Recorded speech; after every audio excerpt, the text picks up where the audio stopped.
All right, what is going on, everybody? Welcome into the Fantasy Coaches Podcast. I am your host, as always, Coach Steve. On today's episode, guys, we are talking week 4 starts and sits. It's almost a quarter of the way through the season or so, and hopefully your fantasy teams are doing well right now. And I'm sure those who aren't are looking to try to savor their season now and try to make a comeback. And that's what we're here to do today, guys. And let me introduce my co-host, Coach Jibs. What's going on, Jibs? Hey, how are you, brother?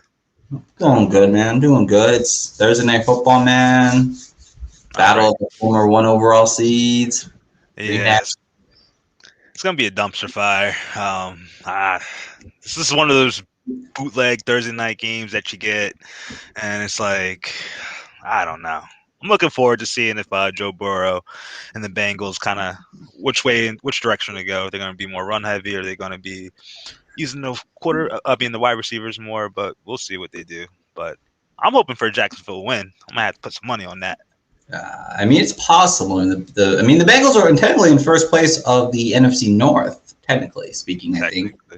So that's interesting. So, but again, it's only a couple weeks into the season. So a couple of things right before we get started. Obviously, we're doing start and sits, talk about sleepers and busts, and we'll kind of talk about players in between. But in terms of news, Josh Jacobs is questionable right now, but John Gruden has said that if no Josh Jacobs, he doesn't care. Peyton Barber, he's ready to roll him out. AJ Brown and Julio Jones, Darius Slay, and Sterling Shepard all have not practiced back-to-back days. Juju Smith-Schuster, Chase Claypool, both limited. I believe Deontay Johnson had a full practice day, which was a big upgrade for him, so he's likely to play this week. Dalvin Cook, sidelined back-to-back days, so his situation is questionable. Antonio Gibson is dealing with a shin injury, and he did not practice today. Probably okay, but I thought he practiced and became limited. No, he was shin, and that's why he did not practice today. Oh boy. Yeah, there you go, Dan. We already know. Nah, he ain't winning though. No, he's a Bengals fan, man. He's saying Arte's 200 yards tonight. I'd love it. So. Oh, I hate that. I'm scared. Yeah. A couple other things. Lamar Jackson missed practice second straight day in a row, but they're saying he's fine. So keep that in mind. MVS out again Thursday. A good chance he doesn't play this weekend. What's wrong with Lamar? I got a back injury or something. No, stop doing backflips then. Easy. We know backflips could be a bad thing for some people out there in this world. Shout out to Khan. Couple of things real quick. Your boy LaShawn McCoy retired in the Eagle today. So I saw that little documentary video on him. That was nice. That was nice. And then obviously just the stupid news, but Dr. Dre, Eminem, Snoop Dogg, Mary J are going to be hosting the halftime show this year. Just announced today. Okay. It's about to be a throwback to the early 2000s, for those who enjoy that kind of music, as I know I do. So Rob Boy asked Tyler Huntley a sneaky ad just in case. It's possible, probably not in a league that you need a shallow league, like a 10 or 12-man league, because you just don't really have the room for it. But if you're in a deep league and don't have your QB, why not? I mean, you drop him before Sunday because you know by Sunday morning if he's not, and you can just pick someone else up. But probably not. I probably should say Lamar's playing. I would be pretty shocked if he doesn't play this week. So, all right. So let's get into the topic of the day, guys. Starting sits. So not QB pickups. Hold on a second there. Let me just change that to some. So I'll just let you go, Jibs, and I'll fix this. Who is your quarterback sleeper? Who can someone rely on starting this week to kind of give them the edge? I went off the wall this week, so I wouldn't be relying on anyone. But if you're in this situation, I like Taylor Heineke this week, and basically I'm going to stay in the same weeds as last week. I know I picked Daniel Jones, and he kind of didn't deliver to what I wanted him to do, but same theory though. He's playing the Falcons, and they still give up the fourth most points to the quarterback position. But what I like about Heineke is, like, obviously I know the football team is going to be dogging in this game, and it could be a good positive game script actually. So I want to see him actually have more pass attempts than he did against the blowout Bills loss. And Heineken also gives you some rushing value.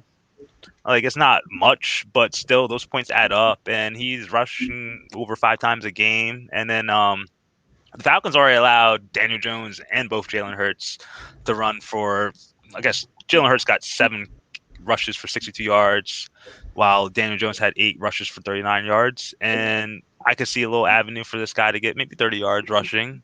And especially with this Gibson news, like maybe if he doesn't play, it puts a little bit more on his plate and he could deliver a performance if you're kind of stuck in QB hell. So that's my streamer for the week. I love it, to be honest. I'm honestly slowly debating him, in some of my leagues this week because the matchup just makes sense. The Atlanta allows the third most, points to quarterbacks right now. Heineke's got back-to-back QB1 games. I mean, it's a good matchup there. So I like him as your sleeper this week, Jibs. I love that one.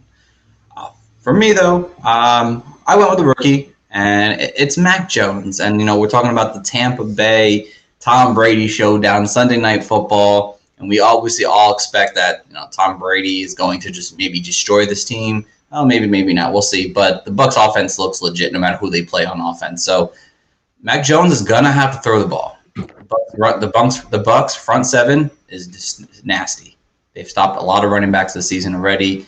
And Mac Jones is going to have to learn to throw the ball a little bit this weekend. He's had 2 games over 270 yards already this season. He's not afraid to throw it. I think his first game of the season, I think he threw for 50 passes. So this could be a game where they're coming back from behind.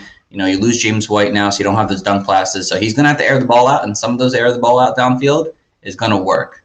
Right now, the Bucs, I think, allow like the third most fantasy points to the fourth most fantasy points to quarterbacks right now. And Mac Jones, again, hasn't really done too much this season. So there's a good chance for him to really take advantage. And another stat real quick, the Bucs have allowed the most passing yards this season so far. So Mac Jones could be in for a good day. If you're debating somebody, if you're looking to pick up and you're streaming, Mac Jones might be the better option because he might be in a garbage time production for you this week in fantasy. There's a lot of garbage time players this week. There sure is. There might be some tonight, so it's going to be interesting, that's for sure. All right, so, Jibs, who should be a guy in the quarterback position that we should be telling people to kind of hesitate their game plan on? Say 1 second. Yeah, all right. One guy I'm worried about this week is Ryan Tannehill, and it's crazy. Like, we went off this last 2 years, and he's like super efficient quarterback who pretty much throws like less than 30 times a game, but somehow gets like 4 touchdowns. But we've seen a little bit of some nicks in his armor this year. Like, you look at week 1, he's really hasn't had that many touchdowns. He only had 4 touchdowns so far this year, and that's 3 games played. And he also has 3 interceptions. But for me, the Jets surprisingly give up the second fewest points to quarterbacks. But you know what the caveat is this year? They can't stop anybody on the ground. I think this game on Sunday is going to be a Derrick Henry show. And without A.J. Brown, maybe without Julio Jones theoretically, I could see a lot on Derrick Henry's plate, and I could see this being another poor Ryan Tannehill performance. So that's why I'm a little bit scared of him. But don't drop him or anything, because he has a couple good matchups coming up next, like Jacksonville, Buffalo, and Kansas City. But just temper it. No, I like that. It's definitely something you might want to monitor just slightly. And the reason, and I posted this on Twitter today, but the Jets have allowed 1 passing touchdown over the first 3 weeks. It's crazy. So far. And again, it could be mostly because, you're looking at them turning the ball over on short field yardage, and they don't need to throw the ball. They get a couple field goals, and they're up 16-0 the rest of the game because the Jets offense can't move the ball whatsoever. So, yeah, it might be a situation where Ryan Tannehill might not have to do anything to really get things going for the Titans. But for me, guys, on my side of the board right here, and I hate to say this because he's been so fire the first 3 weeks of the season, and I believe I'm not mistaken. Let me just double check myself here. He's posted QB1 numbers every single week. And for me this week, guys, it's going to be Derek Carr. And you probably just start him still because I think I might be starting him in a situation, but you might want to lower your expectation for him right now into this matchup because the Chargers are pretty tough. they're pretty tough, against quarterbacks this season here, and it would be something I would be considering to like maneuver off of right now. They stopped Dak from really scoring a lot. Mahomes kind of had a decent game at best, and then I forget who they played week 1 right now. It's slipping off my head. But where the Chargers really are weak at is the run game. And it seems like the Raiders right now are all in this, let's run the ball a lot and then let Derek Carr throw when needed. It's fortunately needed to be throwing a lot over the last couple of weeks. But if Josh Jacobs, Peyton Barber in there, it may be a situation where they take advantage of that and run the ball more than we would like. And I'm not saying Derek Carr is going to be quarterback 25 on the week, but he might end up with 300 yards with maybe 1 touchdown on the day, and that puts him more than likely at QB 14, 15 range, which is outside of the norm that he's producing at right now. So if you're expecting top 8 numbers, you might want to hesitate slightly on that, because I think that he might end up having one of those more mediocre games than we're used to seeing this year out of him. But it could just be a week where the position battle is you take advantage of, and Derek Carr isn't needed as much. So he's my, bust, fader for this week. All right, Jib. So over to some more quarterbacks here real quick before we move on to our next one here. Let me just pull this up real quick here. So some other quarterbacks I just want to mention right here. Guys like Teddy Bridgewater. Bad week against the Jets last week, of course, but are you expecting him to kind of bounce back against the Baltimore Ravens, or no? Yeah. Yeah, I think he can too. I think he does. I think Minnesota's secondary has been weak a lot this season. They have allowed a lot of passing. I think he could get back on track. Do you want to take shots at like Daniel Jones or Matt Ryan this week? I would take. Who are the Giants playing? Giants play New Orleans. No, I don't want no shot of Daniel Jones. And Matt Ryan, I'll consider him, but still, like, what you're getting. You're not getting nothing, like, spectacular. You're going to be, like, standard, like 18, 16 points. So take your bruisings. Who are they playing? Right. They're playing. Yeah, I mean, this is the kind of game where we all say football team defense sucks. So yeah, fire up Matt Ryan. Oh, they're terrible. The secondary is terrible. Matt Ryan is definitely someone you could stream this week, and I think you could end up putting a really solid week together. Daniel Jones, this is a week where you like sit Daniel Jones, but like he ends up going off for like 30 fantasy points for some reason against a solid team. It just like the way it kind of works there. Let's see. Anyone else? Who else do I want to mention right now? I think I just wanted to mention, if you have Jalen Hurts, start Jalen Hurts like all day against the Kansas City Chiefs. Start him, add him. He's QB1 all 3 weeks this season. I don't care how the Eagles are doing on the field. Jalen Hurts will get his game in. So just I don't want him anymore. He's still producing, so that's all I care about. Let's see here. Teddy Bridgewater. We talked about Teddy Bridgewater already. Let's see. Sam Darnold. That should be more of an interesting one. The Cowboys defense is holding the last couple of weeks now. How do you feel about that? About Sam, ED? I'm still starting him. Yeah. Yeah, I think even with Christian McCaffrey not there, he should be more than fine with the weapons around him to be able to at least produce high-end QB2 numbers. I'm not like completely sold on Dallas's defense as a dominant defense, so I think Sammy could be a good go still this week. All right, so over to the RBs now, Jibs, and we got to help our guy. We got to help some people out here. They need an RB for the week. Who you got as a sleeper to help us out? Oh, wow. Speaking of the Kansas City-Philadelphia Eagles matchup, I chose my sleeper to be Kenneth Gainwell. It's a very risky proposition. Obviously, we saw last week with the Eagles getting demolished within a quarter time and being down about 17 points, that they just neglected their run game. Miles Sanders only had 2 rushing attempts, had a few catches. Same with Kenneth Gainwell. Gainwell, I think he had 2 carries as well, 3 catches. But I'm not trying to bank on anything for him to get a big rushing load, but I just like what I saw out of him just being the third down back. And I believe with the Kansas City Chiefs in town, or we're going there or whatever, we're still going to be down 14 points early, and I see Kenneth Gainwell being an excellent guy to use just because Kansas City allowed third most points for running backs. Like on average, they allow 5 catches, 41 yards per game. You could split that between the two backs, but I like what I saw out of Kenneth Gainwell, and I think when they're down deep, especially in the second quarter or the second half of the game, they're going to utilize them more. So easy points in PPR leagues, but obviously if it's a non-PPR league, do not start him. Please don't start him. You're going to come at my neck. I'm putting that little disclaimer there for you. All right, the disclaimer has been given. So yeah, now Kenny Gainwell, I mean, the matchup makes sense. The Chiefs aren't really been that great at stopping the run. So if they can get the run going, which they need to, hopefully he's involved in it because his involvement last week was very minimal. So for my running back sleeper this week, I went with Zach Moss.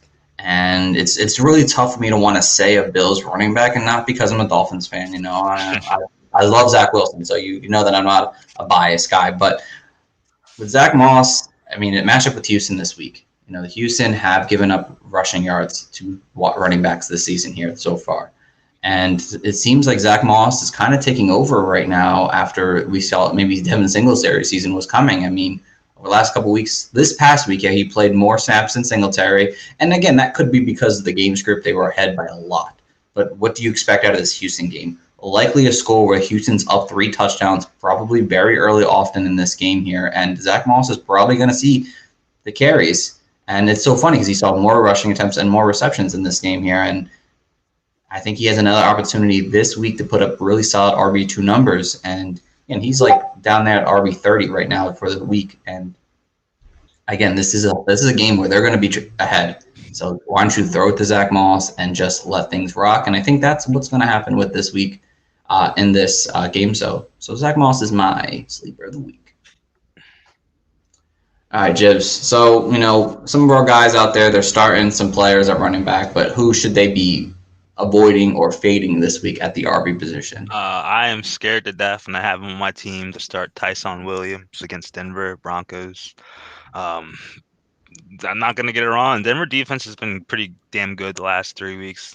Competition, hit or miss, but based off last week, what I saw with the Ravens just disbanding the running game completely and just allowing Lamar Jackson to lead the team, he got out carried by Latavius Murray by 2 carries, and you just got left with a dud. So I kind of figure the same thing could be applied this week. On season average, Broncos only allowed 43 yards on 13 carries a game to running backs, which is god awful. And you got to take into account that you're splitting some of that with Latavius Murray. So I don't even think, unless like the Ravens have a super legit plan or unless they give him a lot of volume, I don't think Tyson Williams is a valuable option this week at all. Good luck. Yeah, I don't know what the Ravens are doing. James Robinson had 7.9 points. That's the most points they allowed to a running back this year, and that was on 47 yards. Yep. That is a tough one. Honestly, it's tough because they were such a dominant run defense the last couple of seasons, but now they're not running the ball for some reason. That's why you bring in the pass catchers, I guess. But no, I like that one there, Jibs. Drop Marquise. Yeah, Marquise.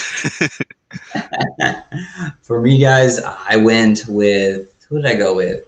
Oh, I went with Javonte Williams. And, he's a little bit lower on the list, but you may be forced to start him because maybe you had McCaffrey out this week, or Cook, or whatever it may be, or you just like the rookie, so you went early with him like I did. And I think this is a game where it could be somewhat of a trap game. I mean, the Ravens look like, in terms of points per game, give up a lot to the running backs, but most of it's touchdowns. And, you saw with the last couple of games that Javonte Williams is playing a lot in the second half. And especially this last game, most of his snaps, 44% of his snaps came in the second half of the game here when they were well ahead of the New York Jets. So I don't know if this is still Melvin Gordon's backfield right now. He might be the 1A to Javonte's 1B. And it seems like Gordon is right now still has a strong hold on situational playing time.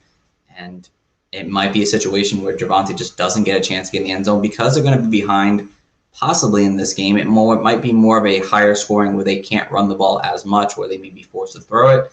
And Teddy Bridgewater can't throw. So it could be they abandon the run by mid-game and it doesn't see the effectiveness that we've seen over the first 3 weeks of the season. I would just lower your expectation for Javonte Williams and not expect him to kind of go off like he might have had a decent production last week. It's not for me in the cards. So that is my so I said, did I do a bust? I did a bust, didn't I? You're on mute. I'm pretty sure I just did my bust. I'm sorry, guys. I am exhausted today. I did my bust first instead of my sleeper. So if you just heard all that, that was my RB bust, not my RB sleeper this week whatsoever. Or are we on the bus now, Jibs? We are on the bus. Oh, we are on the bus? See, I'm losing it today, guys. I'm literally losing it. That's what happens when I come back from vacation and forget what I'm doing with life.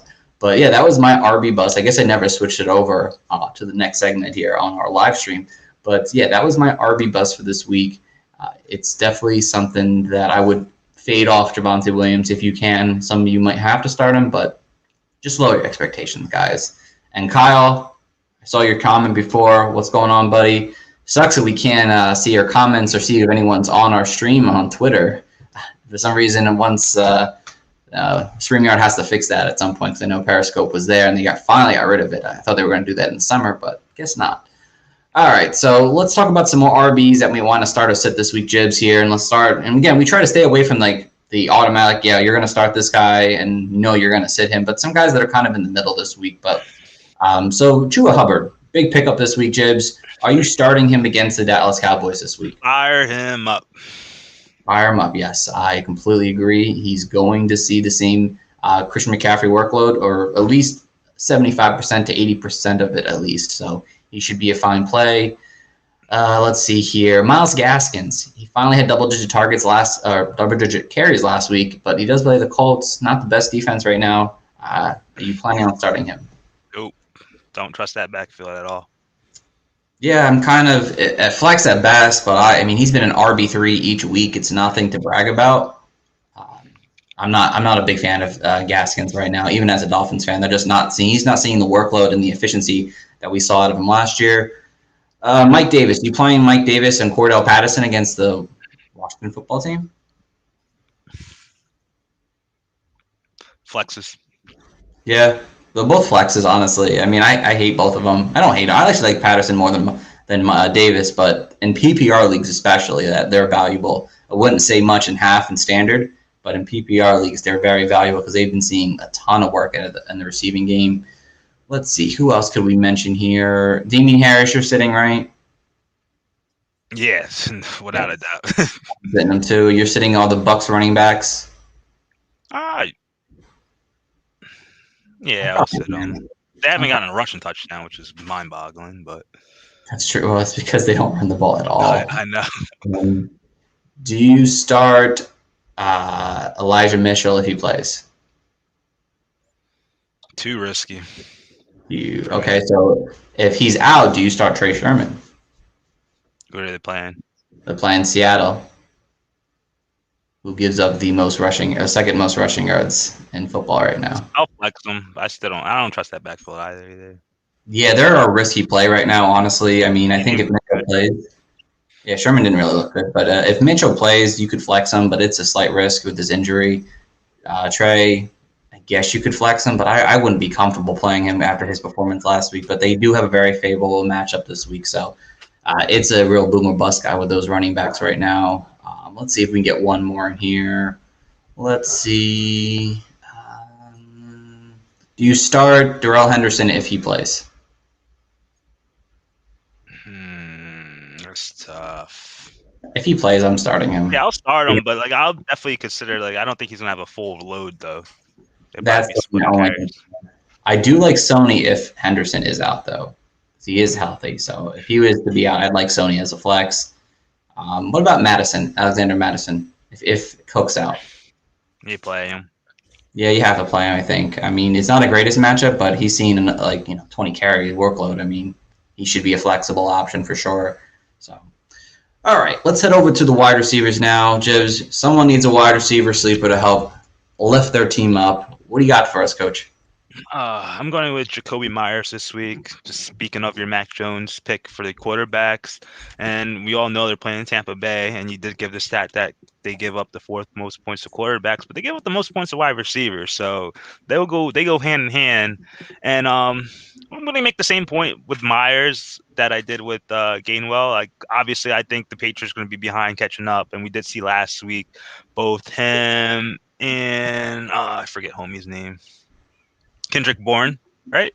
Kendrick Bourne had a phenomenal game, both eclipsing over 80 yards receiving. So I think that could be in the same scenery this week. So obviously Myers is better in PPR formats, and I just love the fact that he's their leading targeted receiver this year. And without James White, you're gonna figure Mac Jones is gonna either give a little bit more targets to the receiving game, or they're going to kind of consolidate and then flip in Brandon Bolden, JJ Taylor, whatever. But I'm going with the latter. I think he's going to lean on his wide receivers, probably have like an extension of their running game or sports if they can't really get anything on the ground. So I like Myers this week. Yeah, no, I think Miles could finally, score a touchdown after like being scoreless for like 18, 19 football games now. So I hope he gets in the end zone. It's a really good matchup. For me, guys, I went with, and I can't believe I already forgot my player. I went with Jalen Waddle, and I'm not being the Dolphins bias, but Jalen Waddle is seeing more in targets week in and week out. Will Fuller is questionable for this game here. And again, I don't know if that actually particularly helped him or not, but he is seeing these targets like it's no one business. I mean, he has like 22% of the target share right now, and he does play the Indianapolis Colts, who have given up the 5th most fantasy points on a per-game basis to the wide receivers. Jacoby Brissett, I don't really care for him, but he looked well enough that he's getting the ball to Jalen Waddle, his main target right now in the offense. This is a team that needs to win. They're going to find more creative ways to get this man the ball in his hand and get him downfield and score because the offense is really vanilla. But Jalen Waddle is seeming to be able to beat the odds in half-point and full-point PPR leagues. Sign me up for him. I think he's in up for a really great fantasy day this week. Yeah, I love him. I love him this week. So, Jibs, all right. Who should people be lowering their expectation on or avoiding if possible this week? Oh, God. This is a tough one. It is tough. I want to go with Kenny Golladay. I know typically my formulation works as if you're losing receivers and you're going to be the main portion of the option, typically it work good for you. But without Sterling Shepard, theoretically, and without Darius Slayton, I could see just the light being on Kenny Golladay. And the Saints, they do give up production to wide receivers, but still I'm going to go with their best cornerback, Marshawn Lattimore. I think he could take him out of the game and expose the Giants to do other things in the pass game. Particularly, I think maybe if those two don't play, a guy who could make a good benefit, who's another risky starter would be Kadarius Toney. I think the Saints allow a lot of production to the slot receivers, and we've seen what Sterling Shepard has done so far playing in the slot this year. So I think he could benefit more, but I'm a little bit down on Kenny Golladay. It's good. It's a decent matchup, but I just figure he'll get kind of taken out the game like they did with like typically, like say like last week, figured TJ Hawkinson will have a great matchup. Baltimore Ravens just kind of took him out the game. So something like that in a sense. Yeah, no, I like that a lot. Kenny G just does not look anything like he was a couple of years ago. I don't think Daniel Jones knows he's on the field either. I don't think he does, to be honest. I mean, it was supposed to be a big thing where his downfield throws were great, but he's not throwing downfield right now. So we'll see how that works for them. Get that money, brother. 18 mil to get 2 targets a game. Yeah, brother. Hey, whatever, man. I mean, 2 targets, you get 18 million. There's nothing you can do about that. Sign me up. I'll take a hit. All right. So my wide receiver bust this week is Brandon Cooks.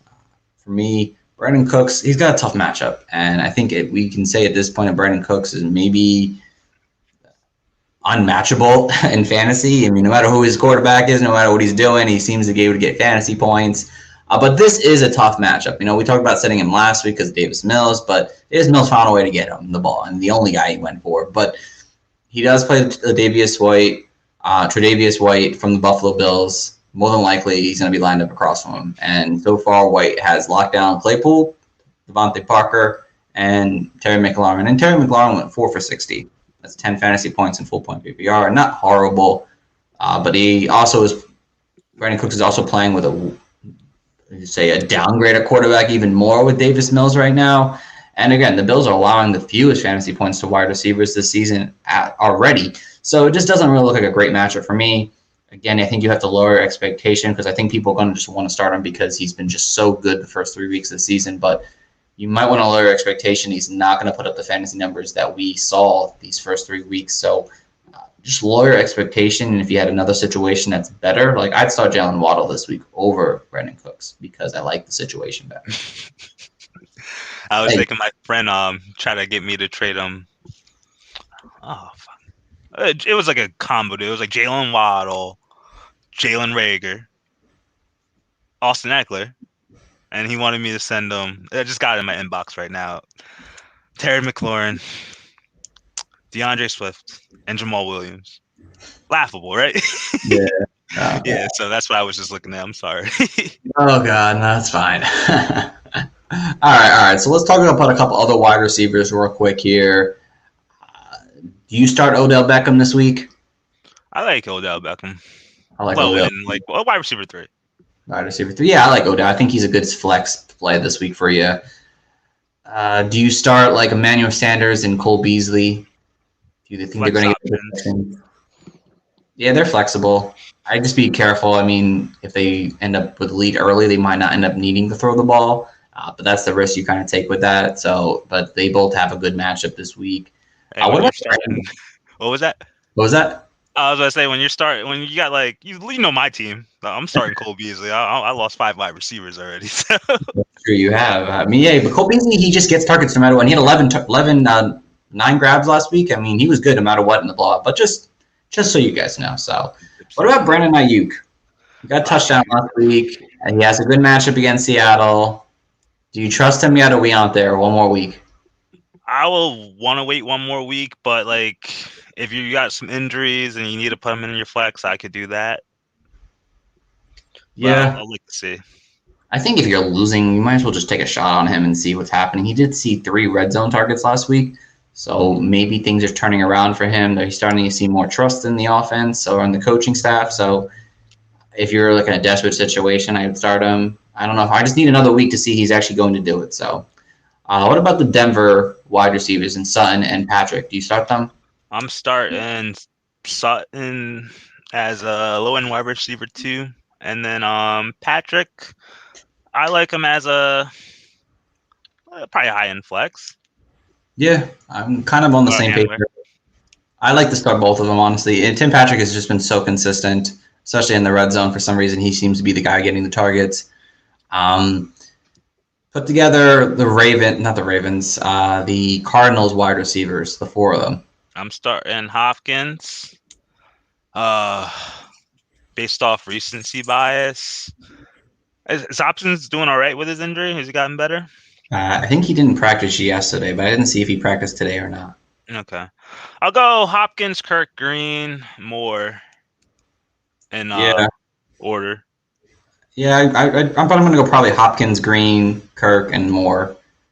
Just Moore's only playing like 35% of the snaps. It's just way too hard to trust him in a starting lineup right now. Mm-hmm. Green is seeing good targets. Kirk is in the middle of both of that with targets and snap counts. That's kind of how I see it.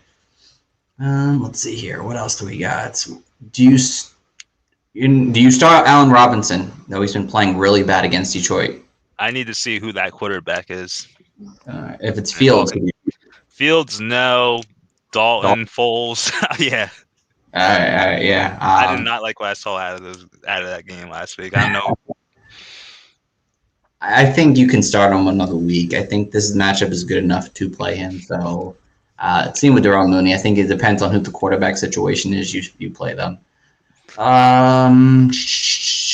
Let's see here. Who else has been playing kind of well that we could consider?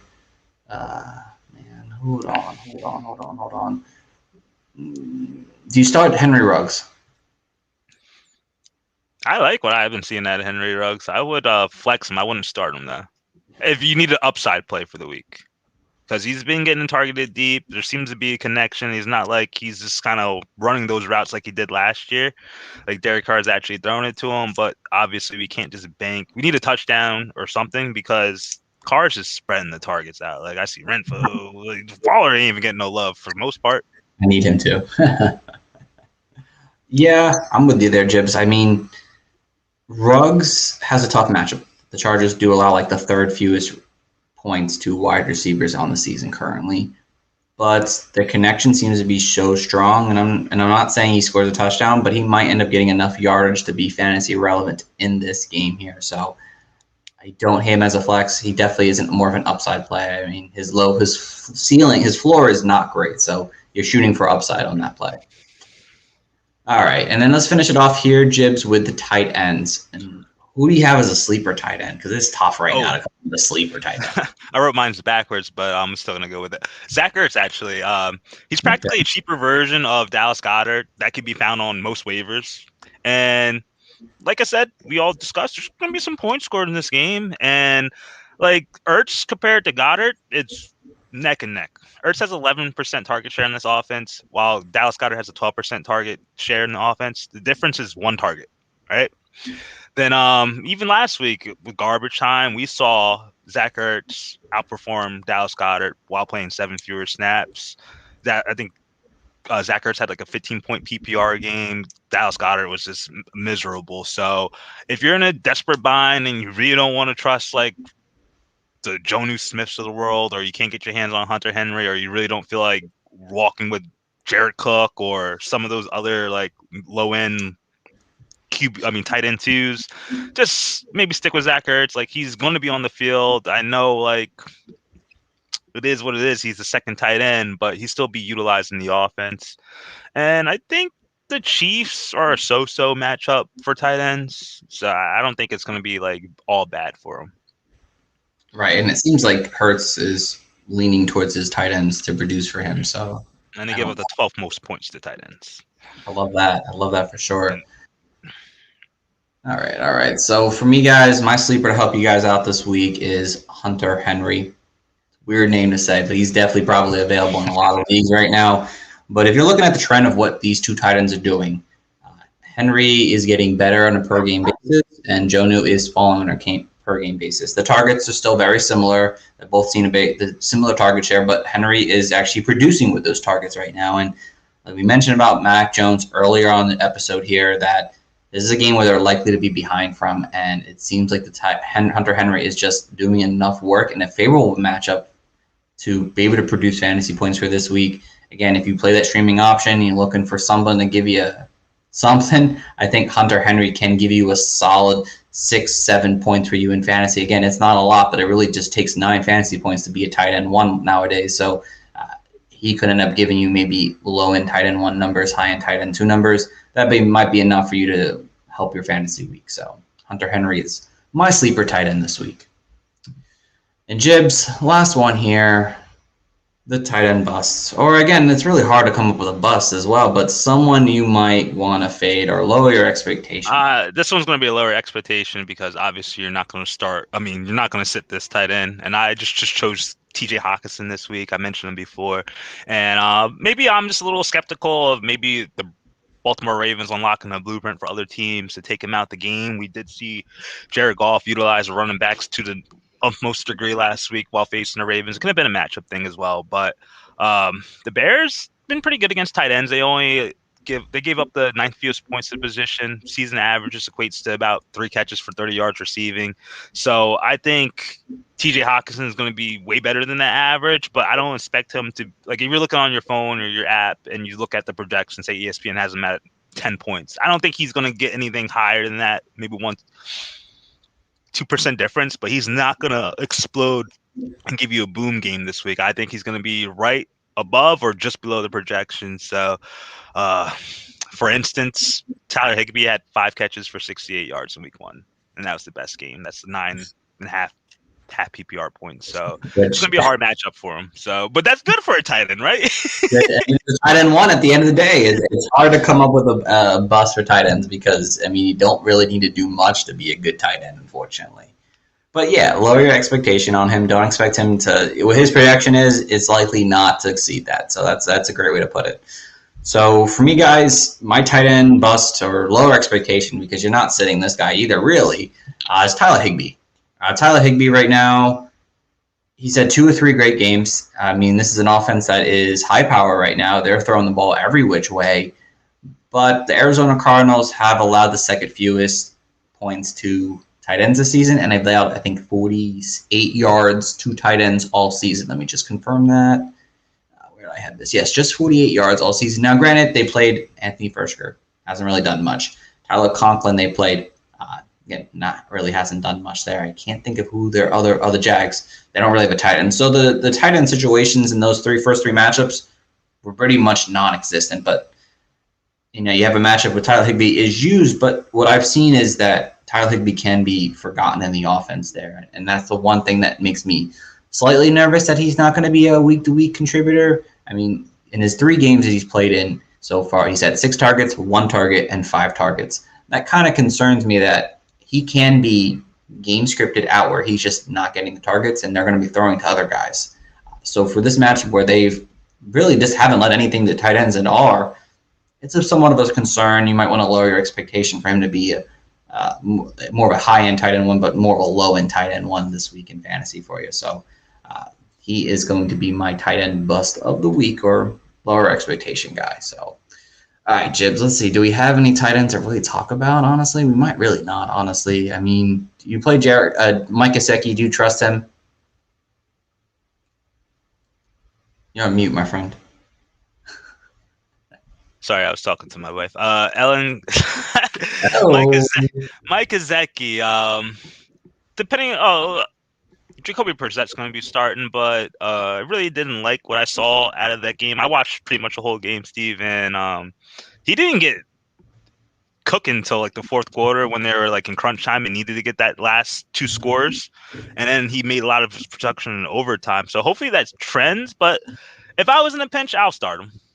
Yeah, I think it's more of a pinch situation because, well, I want to see it again. I mean, 1 week isn't going to like sway me one way or the other. Rondale had 1 great week, but haven't seen him since. You have to see it again, and Rasheem Brissett is targeting him, which is a good thing. How about like guys like Tyler Conklin or Dawson Knox, who both coming off pretty strong weeks, and Knox actually have been back-to-back great weeks, good weeks. How do you feel about those guys? I would consider Knox in that streamer category. I know he's coming back. I think it's back-to-back touchdown games, which is surprising to be in that Bills offense. And then Conklin, I believe, wasn't he on the injury report earlier this week? I don't know if he got cleared off it or anything like that, but until that clears up, I'm probably going to stick with Knox over Conklin. But Conklin's kind of weird too, because we saw Osborne be a significant player in that in the Minnesota Vikings receiving game, but then Tyler Conklin had his week last week, and guess what? Osborne was left with nothing. So I think those two could be playing with targets or having back and forth games, while Jefferson and Thielen just kind of be consistent week to week. Right, yeah. I think Conklin's more of the upside play where he could end up having a bad week, good week, while I think that Knox could give you a nice floor and give you a decent outing, like 4 for 40. Again, it's not nice, but, 8 points, almost a tight end one, basically. So, yeah, it's kind of how I see them. They're both sleeper potential for them this week, so I like that a lot. But that's all we got for you here today, guys. That is our starts and sits for week 4. We went through a lot of players, as many players as we can, in under a 45-minute time frame. So we're going to wrap things up here, guys. As always, we do appreciate you guys for tuning in, whether it's on the stream, whether you're listening to it on Spotify or Apple Podcasts afterwards. We do really much appreciate it. We're just trying to help you guys win championships, and we're trying to coach you guys up to win yourself a championship, because I had a couple people already reach out to me saying that they're 3-0 already. So I'd love to hear that. If you have any cool stories that we've helped you out with, just let us know. Just love to hear it. So you can see all of our stuff over at www.thefantasycoaches.com, our rankings, our articles. We got some great articles by Coach Dylan. He's got a lot of Dynasty stuff out there. So if you're big into Dynasty, check that out. All these podcasts will be up there. If you have any questions, thank you, Kyle, as always, for joining in, my friend. If you have any questions, fantasy questions, reach out to us on Twitter at Coaches Fantasy. I'll help to answer any and all questions you have for fantasy football. And if you want to reach out to me and Jibs, you want to hit us up personally, you can do that over on Twitter at Coach Stephen P. Take Contro. So hit us up, guys. We're here to help you out. Enjoy your week 4. Hopefully you guys win it. We'll see you back here on Monday. Talk some waiver wires pick up. So until then, guys, take care and have a great one. Let's go, Marvin Jones, baby. Fire it up. Come on. Touchdown,